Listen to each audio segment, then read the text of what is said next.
안녕하세요. 청소하는 온라인 농부입니다. 블로그 글쓰기로 부업하던 사람이 청소 창업 2달 차 5월 달 1일부터 15일까지 보름 만에 매출 400만 원 만들었습니다. 적지 않은 금액인데 어떻게 이렇게 했는지 혹시 궁금하지 않으신가요? 블로그로 자리 잡는 법, 그리고 창업하고 자리 잡는 법에 대한 공통된 사항 3가지에 대해서 한번 공유를 해보겠습니다. 이것은 제 개인적인 생각이기 때문에 반박하시는 분들이 계시다면은 반박하시는 분 말이 맞다라고 생각하시면 될 것 같습니다.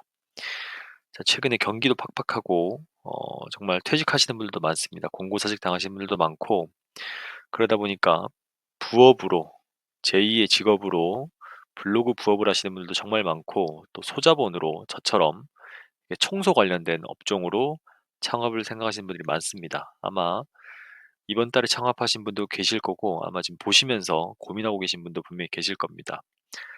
자, 어찌 되었든 이렇게 창업을 하던가 블로그 부업을 시작하고 나서 정말 곧 막히는 벽이 있습니다. 그냥 무작정 뭐 글을 쓰던가 무작정 돈 내고 배우던가 어디 가서 배우더라도 결국에 돈을 어떻게 벌 수 있지? 어떻게 광고하지? 손님이 어떻게 끌 수 있지? 어떻게 글을 써야지 사람들이 많이 보게 되지? 어떻게 글을 써서 광고를 클릭하지와 같이 결국 돈을 만드는 법, 매출을 만드는 법에 대해서 고민이 들 수밖에 없고 이 벽에 부딪히는데, 이러한 질문을 회사 생활을 하시는 분도 그렇고 저도 항상 그랬어요. 저는 영업직에 있었기 때문에 늘 10년 동안 이런 생각을 하고 살았고, 블로그를 할 때도 결국에 돈 벌기 위해서 하다 보니까 이 글을 쓰는 것을 넘어서 결국에는 글을 써서 돈을 어떻게 벌까에 대해서 늘 하던 생각이 많았습니다. 자, 그러다 보니까 제가 회사에서도 그랬지만 이 블로그를 하면서 애드센스 수익을 내는 방식, 그리고 청소 사업으로 매출을 올리는 방식이 거의 똑같구나라는 사실을 알았습니다. 그래서 저는 이제 창업을 시작하고 나서 '애초에 이렇게 해야겠다.' 이런 생각을 가지고 시도를 하고 '이렇게 전략을 짜서 접근해야겠다.'라고 접근을 하고 시도를 했는데, 어느 정도 지금 2달 차 자리를 잡는 데는 도움이 되었다라고 생각을 하고 있습니다. 이 영상을 보시는 분 중에 에어컨 창업을 저보다 미리 하셔서 선배이신 분들 같은 경우는 이미 지금 시즌이라서 당연히 누가 창업하더라도 "손님이 많은 거야."라고 하실 수 있는데, 저랑 같이 창업했던 동기분들이나, 그리고 저는 이제 카페 활동이나 단톡방 활동을 많이 하는데 실제로 일이 없습니다. 없는 분들이 상당히 많고, 있어도 뭐 하루에 1 건, 2건 뜨문뜨문 있는 경우가 많은데, 저는 거의 4주 내내 일을 쉬지 않고 지금 보시면은 어쨌든 보름 만에 매출 400만 원 나올 정도로 바쁘게 지냈기 때문에 초보들 입장에서는 충분히 이런 핵심 3가지 정도는 알고 가면은 좋겠다라는 생각이 있어서 여러분께 공유를 한번 해 봅니다. 자, 첫 번째는 유연함입니다. 너무 뻔한 이야기 같은데 이게 없어서 블로그를 접거나 사업을 만들었다가 진퇴양난에 빠지거나 사업을 또 포기하시는 그런 경우가 있습니다. 자, 어떤 느낌이냐면은 이 처음에 블로그로 도전하시는 분들이 티스토리를 해야 되냐, 워드프레스를 해야 되냐, 네이버 블로그를 해야 되냐, 뭐 이렇게 고민을 하시면서 마치 하나만 해야 되는 것처럼 생각하시는 분들이 많습니다. 이분법적으로 생각을 하는 거죠. 자, 근데 이제 블로그를 오래 하신 분들은 아시겠지만 결국에 수익이 나고 그 수익을 극대화하기 위해서는 전부 다 해야 됩니다. 결국에 이런 온라인상에서 연결될 수 있는 링크들을 다 연결하고 다 이리저리 합쳐보고 조합해보는 유연함이 반드시 필요합니다. 정답이 정해진 게 아니라, 한 가지 방법이 정해진 게 아니라 그 순간순간에 맞는 정답이 계속해서 나오는 거고, 그 정답에서 내 것에 뭔가 양념들을 첨가하고 그 양념들을 서로서로 연결하는 것, 그것이 정말 중요하다라는 거를 아마 익힐 수 있을 겁니다. 결국에는 사고를 열어두고 모든 부분이, 제 지금 영상도 마찬가지고 강의 하시는 분의 영상도 마찬가지고, 강의를 사실한 게 아닙니다. 결국에 보면서 강의를 사라고 하고 있지만 결국에 강의를 사라 하는 사람이 이 내용이 무엇인지에 대해서 인지하고, 그게 나한테 혹시 어떻게, 내가 이 강의를 들어보진 않았지만 어떤 식으로 전개될 것이다. 이런 제목에 대해서 강의는 보지 않았지만 이 제목을 보고서라도 유추를 해볼 수 있지 않을까요? 그런 거를 보면서 '아, 이런 부분이 실제로 구체적으로 와닿진 않았지만 이런 부분도 소제목으로 보면서 이런 방법도 있고 '특별히 한 가지 방법만 있는 건 아니다.'라고 생각할 수 있는 그런 유연함이 정말 필요합니다. 청소 창업하면서도 제가 이런 분들 많이 봤습니다. 저는 블로그를 하시는 분들도 많이 보고 회사 생활 하시는 분들도 많이 보고 이 청소 창업하시는 분들도 지금 최근에는 많이 보고 있는데 이 카페 활동이나 단톡방 활동을 하다 보면은 저처럼 이제 막 창업을 하신 분들은 어떻게 홍보를 해야 할지 이거를 물어보시는 분들이 정말 많습니다. 결국에 자기가 아무리 청소를 잘하고 장비를 비싸게 사고 경쟁력 있게 청소를 한다 하더라도 팀을 멋지게 꾸리고 사업체 이름을 멋지게 했다 하더라도 나를 알릴 수 있는 방법이 없으면은 아무런 소용이 없습니다. 매출이 들어올 수가 없죠. 손님이 들어올 수도 없고 나한테 문의가 올 수도 없고 그 오더가 메이드가 될 수도 없습니다. 자, 그래서 이분들이 전단지를 해야 될까요? 숨고를 해야 될까요? 네이버 파워링크를 해야 될까요? 방금 광고를 해야 될까요? 네이버 블로그를 해야 될까요? 꼭 이렇게 이분법적으로 뭐 하나만 물어보시는데 앞서 말한 것처럼 다 해야 됩니다. 결국에 본인이 사업을 하는 거기 때문에 블로그보다도 더, 더 전문적으로 다 할 줄 알아야 됩니다. 그중에서 이제 내가 봤을 때 내 시장, 내 지역이 되겠죠. 내 지역에서 현재 시점에 내 고객들이 어떻게 나를 쉽게 찾는지 이 주변에 벤치마킹을 해보면서 거기에 잘 맞겠다 싶은 곳에 시간과 돈을 투자하면서 A/B 테스트를 해봐야 됩니다. 자, 그런 면에서 두 번째는 이 벤치마킹이 되겠는데 이 벤치마킹과 관련된 내용은 제가 최근에도 중요하게 올린 적이 있습니다. 다른 분의 글을 어떻게 이 베낀다고 하면 좀 그렇겠지만 어떤 류의 글을 어떤 식으로 적어서 어느 정도 사람이 들어오는지를 유추해 보는 것, 그리고 구체적으로 되겠죠. 그래서 벤치마킹은 그냥 잘 되는 사람을 마냥 따라하는 게 아닙니다. 그 잘 되는 사람이 어떤 A라는 행동을 했을 때 왜 이 A라는 행동을 했을까에 대해서 추측하고 예측을 해볼 필요가 있습니다. 반드시 그 사람이 그렇게 했을 것이다라고 볼 수는 없겠지만 내 머리에서 내가 생각할 수 있는 그 사고의 범위 내에서 저 사람은 이렇게 해서 이런 방식으로 했을 거야라고 예측을 해보시고 그거를 내 상황에 맞게 변형을 할 줄 알아야 됩니다. 그게 바로 벤치마킹을 할 수 있는데 결국에 단순 모방이 아니라는 거죠. 그 사람이 왜 그렇게 했을까에 대해서 알고 가야 됩니다. 자, 이런 거를 그래서 볼 때는 이 블로그로 봤을 때는 벤치마킹을 할 때 글 주제, 글 내용, 광고 위치, 그 소제목은 어떻게 활용하는지, 글의 제목은 어떻게 활용하는지, 포스팅 개수는 몇 개인지, 그 글 제목이 들어간 포스팅 개수가 몇 개인지도 봐야겠죠.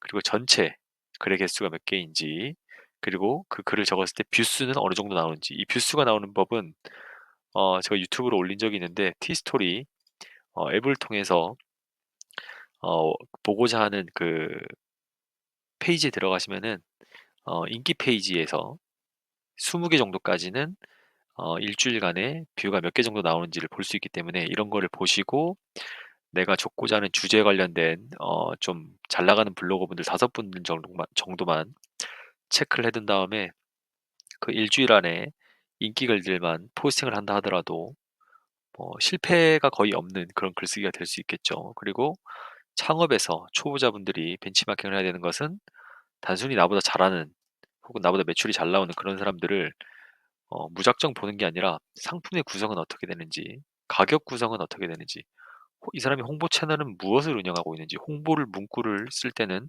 어떤 문구를 쓰고 있고, 고객 서비스는 어떤 걸 해주고 있으며, AS는 어떤 방식, 어떤 기간 내에 어디까지 보장을 해주고 있고, 연락은 어떤 방식으로 취하고 있으며, 이달의 서비스와 이달의 이벤트는 어떤 걸 하고 있는지, 이런 거를 구체적으로 오밀조밀하게 정리를 한 다음에 나한테 맞게 수정을 해줘야 되는 겁니다.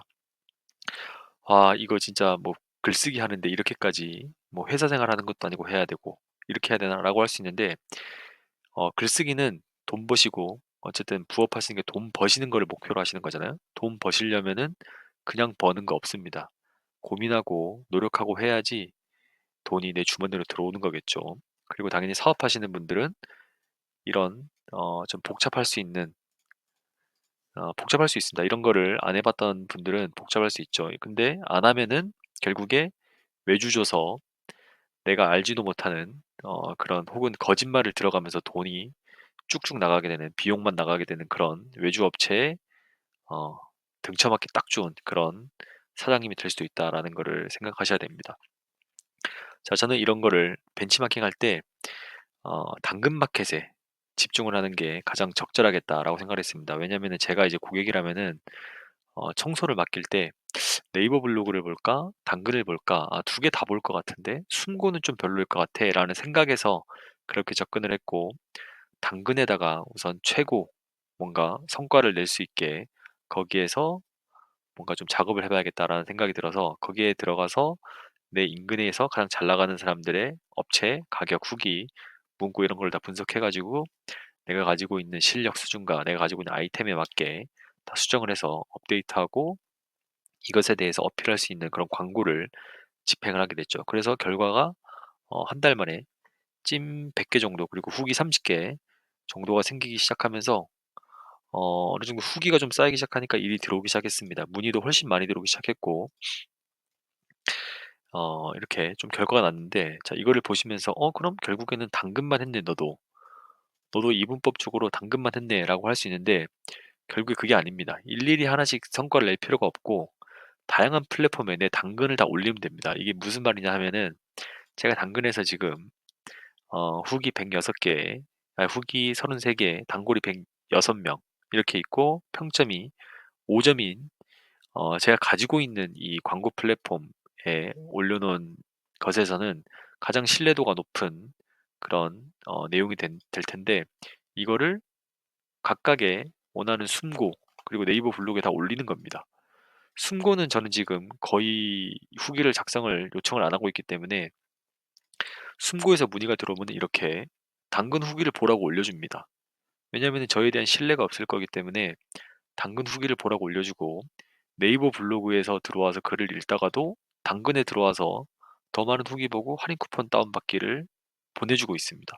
뭐 쿠팡 파트너스 할 때도 비슷한 거를 이용을 많이 했던 거죠, 결국에.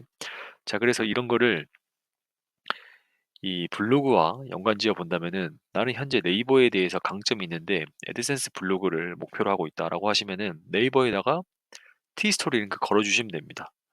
그리고 티스토리를 하시는 분이 더 많은 수익을 극대화하고 싶다. 티스토리 하시면서 워드프레스 계정 하나, 사이트 하나 개설하시고 또 거기다가 글을 작성하고 링크를 걸어주는 겁니다. 티스토리에 워프 링크를 걸어주는 거죠. 그리고 워프가 또 성장을 하면은 워프에서 티스토리로 또 가고 또 워프로 가고, 이렇게 내 사이트에서 사이트로 이동을 할 수 있게. 근데 초반에는 결국에 신뢰도가 가장 높은 사람들이 많이 들어오는 곳에서 이동을 시켜줘야겠죠. 자, 이거 같은 경우는 이제 오프라인에서 사업하는 경우는 반대가 됩니다. 내가 가장 메이드, 오더를 많이 받고 신뢰도가 높은 곳이 당근이기 때문에 신뢰도가 높은 곳에서 이 숨고 네이버 블로그로 보내주는 것이 아니라, 숨고나 네이버 블로그에서도 사람들이 몇몇이 들어오는데 그 들어온 사람들이 나에 대한 신뢰도가 떨어지기 때문에 문의를 받았을 때는 당근, 내가 가지고 있는 그나마 상대적으로 신뢰도가 높은 당근의 이 사이트 링크를 보내주는 겁니다, 고객들한테. 자, 그렇게 되면은 결국에 이 숨고 네이버 블로그 뭐 이런 거를 정말 이 당근에 들어가는 노력만큼 다 할 수는 없잖아요, 결국에. 그렇기 때문에 당근만 해놓더라도 숨고 네이버 블로그에서도 충분히 비슷한 효과를 얻을 수 있다. 그리고 전단지에 광고를 실는다 하더라도 여기에 QR코드를 넣어서 당근을 넣어주는 겁니다. 자, 그렇게 되면은 내가 신뢰도가 높지 않다라고 생각했던 그 고객들도 당근을 왜 띄워주는 거지? 당근에서 이 사람을 뭐 후기를 볼 수 있나라고 했을 때 들어가서 보는 겁니다. 각각의 이 플랫폼에서 당근으로 이동을 하면서 보게 되고, 들어왔을 때 이벤트도 볼 수 있고, 내가 정리해 놓은 문구도 볼 수 있고, 이런 게 되겠죠. 자, 결국에 벤치마킹을 할 때 이런 다양한 여러 가지 방법과 유연한 방식을 사용해서 뭔가 좀 전개를 해 주셔야 된다라는 거를 말씀드리고 싶고, 자, 셋째는 성과에 집중하기입니다. 자, 성과에 집중하기. 대부분의 사람들이 성과에 집중할 것 같지만 성과에 집중을 안 합니다. 성과가 났어도 그 성과를 구체적으로 들여다보지 않고 그걸 분석하지 않고 또 다른 A에서 성과가 났으면 B에 뭔가 활동을 진행하게 됩니다.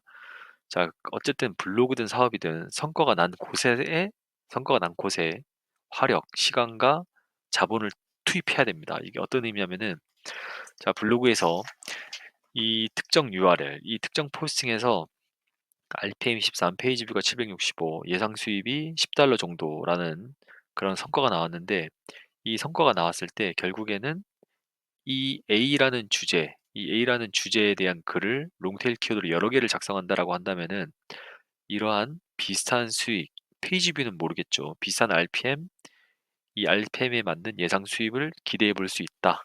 그런데 이 페이지 뷰가 지금 높았기 때문에 이런 페이지 뷰가 한 번 더 뜰 수 있는 글을 작성하면서 여러 가지 링크를 또 걸어주는 겁니다.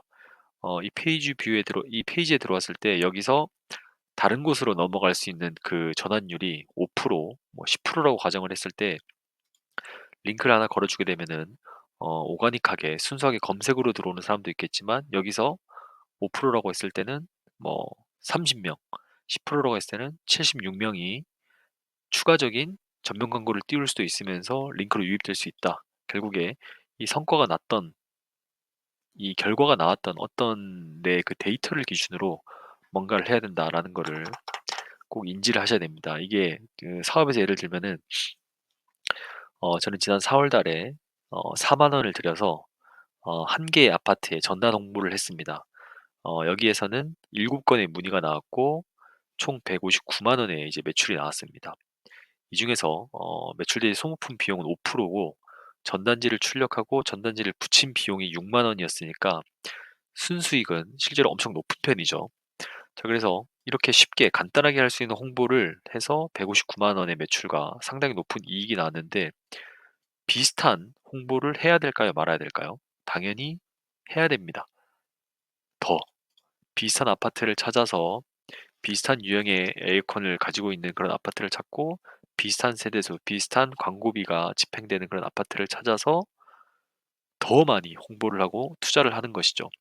결국에는 성과가 는 데이터를 기반으로 내 다음 행동을 설계해야 됩니다. 이렇게 했을 때만 결국에 실패를 하건 성공을 하건 나에게 경험이 쌓이고 거기에서 또 나오는 피드백 데이터가 쌓일 수가 있다라는 거를 꼭 이해를 하셔야 돼요. 정말 블로그를 하시던 사업을 하시던 이거는 회사 생활도 마찬가지입니다. 회사 생활도 이렇게 해야지 기준점을 가지고 뭔가 행동을 해야지 그 다음에 피드백이 나오고 실패가 되더라도 그 실패를 다음번에 또 안 할 수 있고 성공을 하면은 그 성공을 더욱더 극대화할 수 있고 이런 거를 만들어낼 수가 있게 됩니다. 자, 들어보시면서 이제 주부신 분들은 좀 나랑은 너무 상관없는 이야기인데 직장이신 분들 중에서도 뭐 이렇게 일을 안 하시는 분들 입장에서는 아, 너무 상관없는 이야기인데, 뭐 너무 뻔한 이야기인데, 이런 이야기 들어봤을 때는 뭐 너무 뻔한 이야기인데 라고 할 수 있지만 저는 이게 작은 성공담이라 생각을 합니다. 그래서 이 작은 성공담이 나중에 더 큰 성공담, 뒤에 공이 하나 더 붙을 수도 있고 공이 두 개 더 붙을 수도 있고 이런 성공담이 나올 수 있다라고 생각을 하고 여러분들께 공유를 해 드리는 겁니다. 결국에는 이 작은 시도가 훗날에 큰 성공을 만들 수 있다. 자, 여러분들께서 저는 지금 매출이 400만 원이라 했지만 40만 원 만드시는 분이 1년 뒤에 400이 될 수 있고 4만 원 만드신 분이 1년 뒤에 4천만 원을 만드실 수도 있는 겁니다. 시작이 얼마인지는 중요하지 않아요. 결국에 저는 이 400만 원이라는 매출에서 4천만 원을 꿈꿀 수도 있고 4억을 꿈꿀 수도 있는 겁니다. 결국에는 400만 원이라는 뭔가 결과를 만드는 것이 중요하다. 4만 원이라는 결과를 만드는 것이 중요하다. 작은 시도가 중요하다라는 거를 꼭 이해를 해주셨으면 좋겠습니다. 자, 결국에 블로그든 사업이건 사람을 끌어당기는 구조를 만드는 게 가장 중요합니다. 이런 사고를 하는 것이 가장 중요하고 지금 블로그를 해서 돈을 벌어보려고 하시는 고민하고 계신 분 혹은 청소 창업을 고민하시는 분 뭔가 좀 방향이 안 보인다, 너무 어렵다라고 생각하시는 분이 계신다면은 댓글 달아주신다고 하시면은 제가 아는 범위 내에서 좀 설명을 해드리고 이 영상을 보시면서 단순히 그냥 제 이야기로만 끝나지 말고 본인의 이야기를 한번 덧붙여서 사고를 좀 확장시켜 보시면 좋을 것 같습니다. 그게 바로 유연하게 생각하는 거고 벤치마킹하는 거고 데이터는 거기서 나온 결과를 가지고 또 움직이는 겁니다. 이 세 가지만 좀 체계화해서 체득화시키고 계속해서 반복하신다면은 블로그라든 사업을 하든 반드시 결과가 빨리 따라올 겁니다. 자, 블로그 이제 시작하시려는 분들, 사업 시작하시려는 분들 꼭 한번 도전해 보시고 도움이 되시는 그런 영상이었으면 좋겠는데, 저도 정말 오랜만에 이제 쉬게 돼서 이 영상을 찍게 되었습니다. 자, 보시는 분들도 도움이 많이 되셨으면 좋겠고, 오늘 영상 여기까지입니다. 보시면서 좀 궁금하신 점, 아마 창업 관련해서 궁금하신 내용이 분명히 많을 겁니다. 궁금하신 내용이 있으시면은 제가 직접 교육을 해 드릴 수는 없겠지만 아는 범위 내에서 뭔가 방향성 정도는 댓글로 뭐 충분히 설명을 해줄 수가 있기 때문에 남겨주시면 답변을 드리도록 하겠습니다. 감사합니다.